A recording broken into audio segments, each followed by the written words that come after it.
36회 중개사 시험 대비 부동산 공법 기본 이론 강의입니다. 국토계획법의 세 번째 테마는 도시군 기본계획이죠. 이 부분도 시험 문제가 나오는 부분이기 때문에 잘 들어보십시오. 먼저 도시기본계획의 도시기본계획은 어떤 계획이냐 이런 말입니다. 도시기본계획이란 특별시, 광역시, 자치시와 자치도, 그 다음에 시나 군 같은 개별 도시별로 그 도시 전체의 이 장기적인 발전 방향을 제시하는 종합계획의 그런 의미가 있습니다. 한마디로 도시에 대한 장기적인 발전 방향을 제시하는 계획입니다. 그래서 이 그림을 보시면 서울특별시면 서울특별시란 도시 전체적으로, 광역시, 세종특별자치시, 제주특별자치도, 그 다음에 이제 도 아래에 있는 시, 군, 이런 단위를 다 도시로 보기 때문에 이렇게 도시에 대한 장기적인 발전 방향을 제시하는 계획이 도시기본계획인데, 그런데 이제 개정된 게 있죠. 24년 8월 7일에는 이 생활권이라는 단어가 추가됐습니다.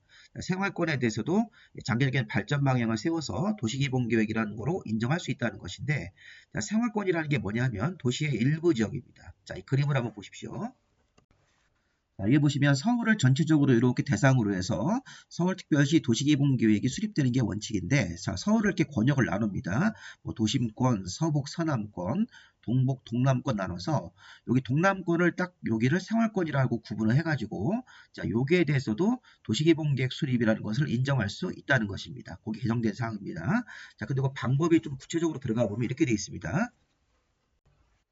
여기 보면 특별시장, 광역시장, 자치시와 자치도 시장 군수가 도시기본계획을 수립하는 관청인데 그 해당 도시의 장들이기 때문에 이분들이 도시기본계획을 수립하는 경우도 있지만 요 생활권별로 생활권 계획이라는 걸 따로 수립을 해가지고 요 생활권 계획 자체가 수립이 되면 요걸 자체를 가지고 그 생활권에 대해서는 도시기본계획 수립이 된 것으로 본다라는 규정이 있습니다. 그러니까 이게 바로 이제 이거를 의지하는 거죠.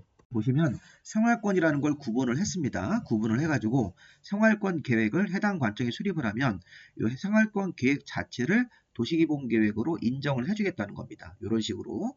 그래서 이제 도시기본계획에서는 이렇게 우리가 앞에 정의로 가셔서 각자 개별 도시별로 장기적인 발전 방향을 세워주기 위해서 도시기본계획을 수립하는 건데, 경우에 따라서는 생활권을 구분을 하고 생활권 계획을 만들어서 그거로 도시기본계획으로 인정받을 수 있기 때문에 이런 생활권에 대해서도 도시기본계획을 수립할 수가 있다, 이런 식으로 해석하시면 되겠습니다. 근데 수립하는 방법은 직접적으로 도시기본계획을 수립하는 건 아니고 이걸 이제 생활권 계획이라는 걸 수립을 해서 그거 가지고 도시기본계획으로 의제하는 그런 규정으로 도시기본계획이 만들어지고 있는 것입니다.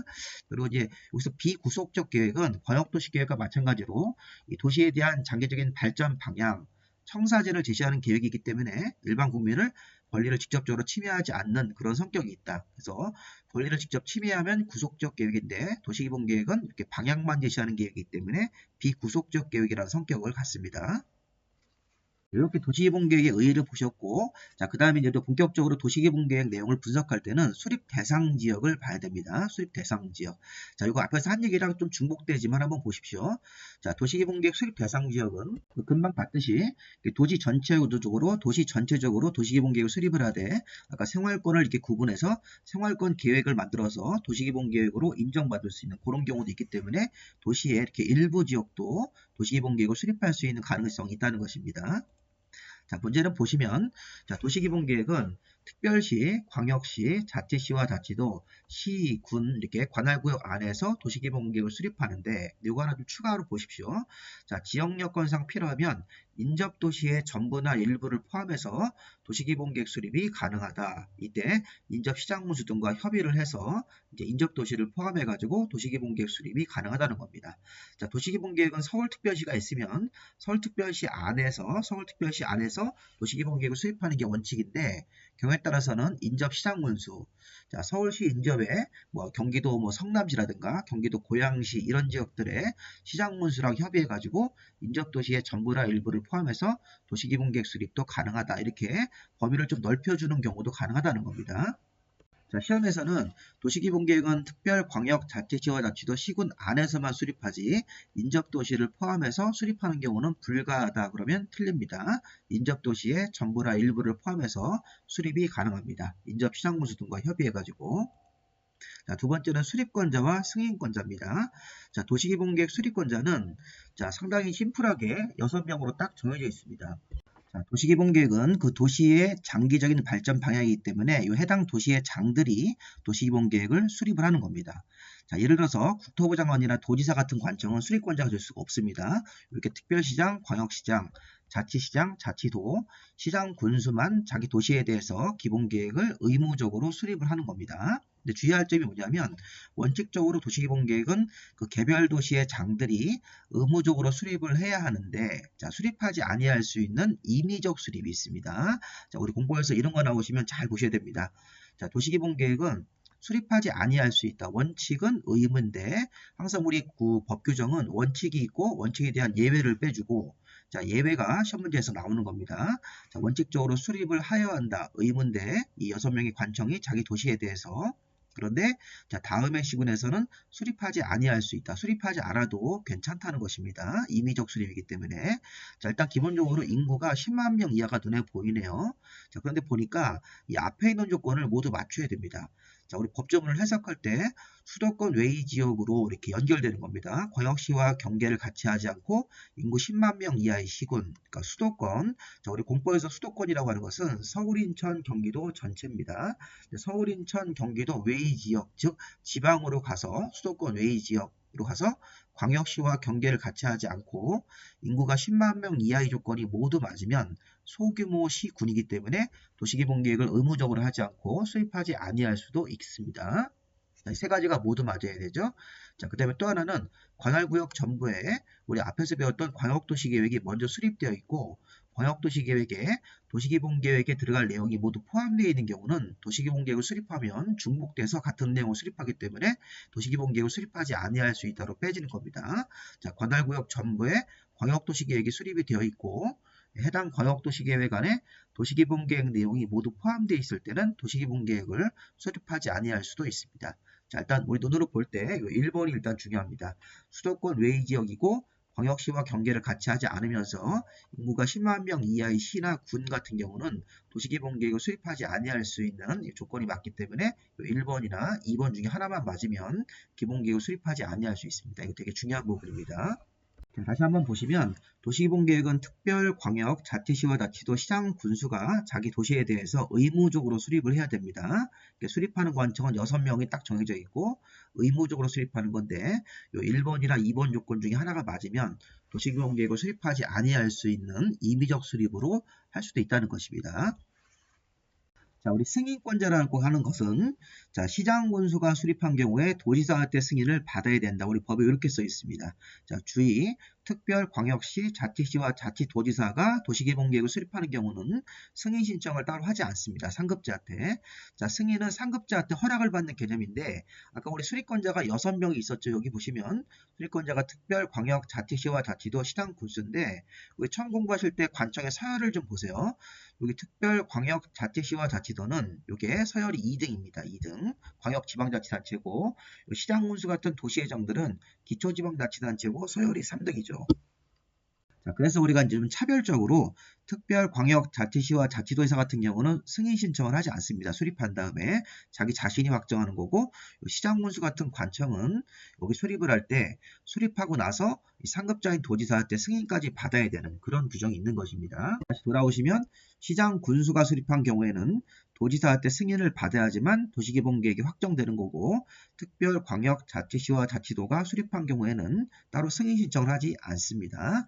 자, 이 그림으로 이해를 도와보시면 특별, 광역, 자치시와 자치도가 수립했을 때는 승인 신청을 하지 않고 자기 자신이 확정한다 이렇게 해석하는 겁니다. 자기 자신이 확정할 겁니다. 자, 반면에 시장군수가 수립한 경우에는 이 수립권자 중에서 이 시장군수가 수립했을 때는 상급자인 도지사한테 승인 신청을 내주시고 도지사가 관련 협의와 심의라는 걸 거쳐서 승인을 했을 때 최종적으로 도시기본계획이 확정되는 것이죠. 이렇게 해서 좀 차별적으로 도시기본계획이 만들어집니다. 승인권자는 도지사밖에 없습니다. 또 시험 문제에서 되게 중요한 개념입니다. 자, 그다음 이제 세 번째 도시기본계획의 수립 승인 절차.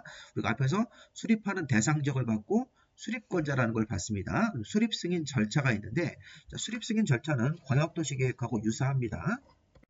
자, 이거를 우리 해석하실 때 이 파란색 부분은 수립 절차, 여기 분홍색 부분들은 여기 이제 승인되는 절차, 승인 절차로서 확정되는 거고, 뭐 승인 절차가 없을 때는 자기 자신이 확정하는 절차인데, 자, 우리 수립하기 전에 수립권자가 누구였나요?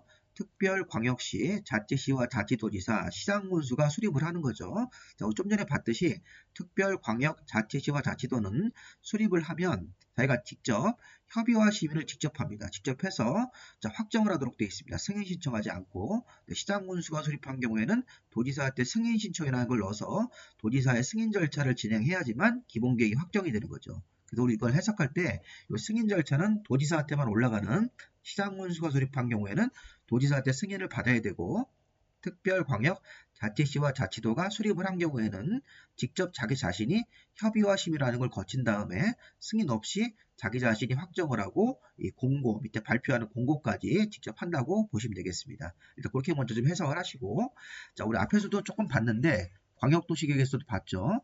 자, 수립권자 6명이 수립을 하려면 제일 먼저 도시개발계획을 수립하는 장소로 가셔서 수립권자 6명이 인구, 경제, 사회, 문화 같은 기초조사 항목을 조사 측량을 하여야 됩니다. 의무적으로.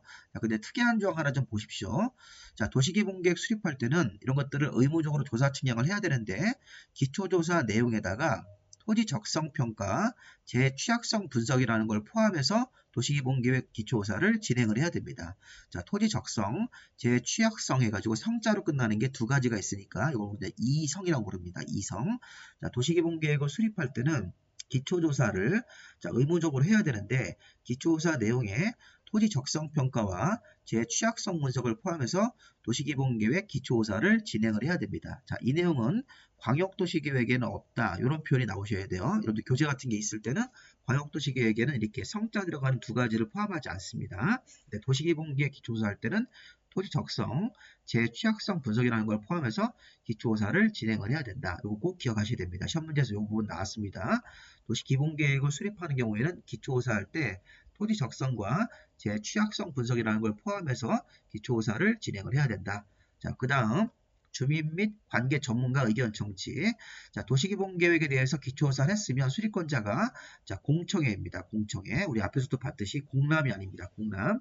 자, 공람은 자, 우리 국민들의 권리를 직접 침해하는 강의에 대해서 배우시는 도시관리계획 같은 것들을 입안할 때는 공람인데 자, 지금은 공람이 아닙니다. 주민 의견을 직접 듣는 공람이 아니라 주민 의견을 간접적으로 듣는 공청회를 통해서 주민 및 관계 전문가 의견을 둘 다 들어야 되는 것입니다. 자, 그래서 기초조사하고 자, 도시기본계획에 수립을 할 때 수립의 안에 대해서 이 공청회를 열어가지고 수립안을 주민들하고 전문가들한테 보여주고 이런 공청회에 참석한 주민들, 관계 전문가한테 보여줘서 관련된 의견 같은 것들을 청취해야 될 것입니다. 자, 그 다음에 이제 지방의회가 있죠. 주민들의 대표인 특별시, 광역시, 자치시, 자치도, 시군, 의회 의견도 들어야 되는 것입니다. 그래서 우리 지방의회 의견도 듣고, 자, 공청회를 통해서 주민 전문가 의견을 듣고, 기초조사 같은 것들을 진행을 해서 관련 서류를 잘 챙겨가지고 최종적으로 수립안을 만드는 겁니다. 자, 이때 우리가 특별광역자치시와 자치도가 수립한 경우에는 승인 신청을 하지 않고 자기 자신이 수립한 이후에 직접 협의와 심의라는 거, 다른 행정기관들하고 업무 협의하고 도시계획위원회 심의, 지방도시계획위원회 심의에서 여기 요 4명의 관청은 내가 직접 확정하고 공고하는 것이고, 자, 시장문수가 수립한 경우에는 도지사한테 승인 신청을 내죠. 그럼 도지사가 승인 신청을 받습니다. 그런 다음에 도지사가 자, 다른 행정기관들, 관계 행정기관의 장들하고 업무 협의하고 도지사도 지방도시계획위원회 심의를 거쳐서 심의가 통과가 되면 도지사 이름으로 승인을 내줘서 확정이 되는 겁니다. 이렇게 확정되는 경우도 있고 여기 특별광역시, 자치시와 자치도가 수립한 경우에는 자기 자신이 직접 협의와 심의를 해서 직접 확정하는 경우도 있고 이렇게 두 가지 형태로 나누는 게 되게 중요한 포인트입니다. 자, 그 다음에 도지사가 승인했을 때는 관련 서류를 다시 시장문수에게 송부해서 도시기본계획 확정된 내용을 알리고 신문에 발표해서 알리고 공고하고 열람을 시키도록 되어 있습니다. 30일 이상 열람을 시키는 것이죠. 자, 이런 기간 같은 경우는 참고로 보시고요. 30일 이상 열람을 시킨다. 이런 표현도 있습니다. 자, 어쨌든 도시개발계획은 수립 단계하고 이렇게 확정되는 단계, 협의 심의를 거쳐서 승인으로 확정하는 경우도 있고 직접 승인 없이 확정되는 경우가 있다는 그 개념을 잘 잡으시기 바랍니다. 자, 그 다음에 도시기본계획은 이제 계획 자체에 대해서 5년마다 타당성 검토를 해야 됩니다. 자, 이것도 광역도시계획에는 없는 겁니다. 자, 도시기본계획에는 수립권자가 도시기본계획에 대해서 5년마다 이 타당성 여부를 재검토, 정비해야 된다. 요즘에 이제 경제 상황 같은 게 많이 바뀌기 때문에 도시기본계획 수립한 거하고 현실적인 상황하고 잘 안 맞으면 도시기본계획을 수정을 해야 되기 때문에 5년마다 타당성 여부를 재검토, 정비합니다. 이걸 매년 그러시면 안 됩니다. 자, 그리고 수립 기준이 있네요. 자, 도시기본계획 수립하는 기준은 수립권자가 이 기준을 보고 도시기본계획을 수립하기 때문에 이 기준을 누가 만들어주는 거냐면 전국적으로 똑같이 적용하기 위해서 국토교통부 장관이 법정된 내용을 고려해서 도시기본계획 수립 기준을 정해주는 겁니다. 수립 기준을 정해서 각 수립권자한테 이제 보내주는 것이죠. 자, 요거는 앞에 광역도시계획하고 같습니다. 광역도시계획의 수립 기준이든 도시기본계획의 수립 기준이든 자, 또는 뭐 뒤에 배우시는 도시관리계획의 수립 기준이든 이 수립 기준이 나왔을 때는 국토부 장관이 이걸 정해서 전국적으로 동일하게 시행을 하는 것입니다. 수립 기준. 자, 5년마다 타당성 검토 이런 것들을 한번 쭉 보시면 되겠습니다. 자, 그 다음에 우리 광역도시계획과의 관계는 광역도시계획이 상위계획이기 때문에 도시기본계획은 광역도시계획 내용에 부합해야 되는 것이죠. 도시기본계획을 수립하는 경우에 광역도시계획이 먼저 수립되어 있다면 광역도시계획 내용에 부합하게 도시기본계획을 수립해야 되고 도시기본계획 내용과 광역도시계획 내용이 서로 맞지 않으면 서로 다른 경우에는 광역도시계획 내용이 항상 우선하는 겁니다. 이거 시험 문제에서 많이 나왔던 질문입니다. 자, 광역도시계획 내용이 항상 우선한다. 이건 예외 같은 건 없습니다. 자, 도시기본계획하고 광역도시계획에서는 광역도시계획이 상위계획이기 때문에 광역도시계획 내용이 우선하도록 되어 있습니다. 자, 우리 기출문제 한번 몇 개 풀어보겠습니다. 자, 우리 이제 32회 때 문제인데 자, 수도권에 속하지 않고 광역시와 경계를 같이 하지 않고 인구가 20만 명 이하의 시는 도시기본계획을 수립하지 아니할 수 있다. 자, 우리 앞에서 배운 거 생각나시죠? 인구가 10만 명 이하야 되는 겁니다. 10만 명 이하일 때 앞에 거는 조건이 맞죠? 뒤에 부분이 조건이 맞아야 되는데 인구 10만 명 이하의 시나 군이 도시기본계획을 수립하지 아니할 수 있으니까 이거는 틀린 지문으로 봐야 되겠죠? X입니다. 자, 광역도시계획이 수립되어 있는 지역에 대해서 수립하는 도시기본계획은 광역도시계획 내용에 부합해야 되는 것이죠. 광역도시계획이 상위계획이기 때문에 광역이 수립되어 있는 지역에서 도시기본계획을 수립하는 경우에는 도시기본계획이 광역도시계획 내용에 부합해야 된다. 맞는 지문이 되겠습니다. 이렇게 평범한 지문들도 시험 문제에서 많이 나오기 때문에 기본적인 지문들을 잘 공부를 해놓으셔야 됩니다. 자, 그 다음에 3번 문제. 자, 시장 군수가 인접한 시군을 포함해서 도시기본계획을 수립하는 경우도 가능합니다. 아까 제가 수립 대상적에서 도시기본계획은 각자 도시 안에서 수립하되 자, 인접 시장군수랑 협의해가지고 인접 시군의 전부나 일부를 포함해서 수립할 수 있으니까 이거 맞는 지문으로 봐야 되겠습니다. 인접 시장군수랑 협의해서 인접 시군의 전부나 일부를 포함해서 도시기본계획을 수립할 수 있습니다.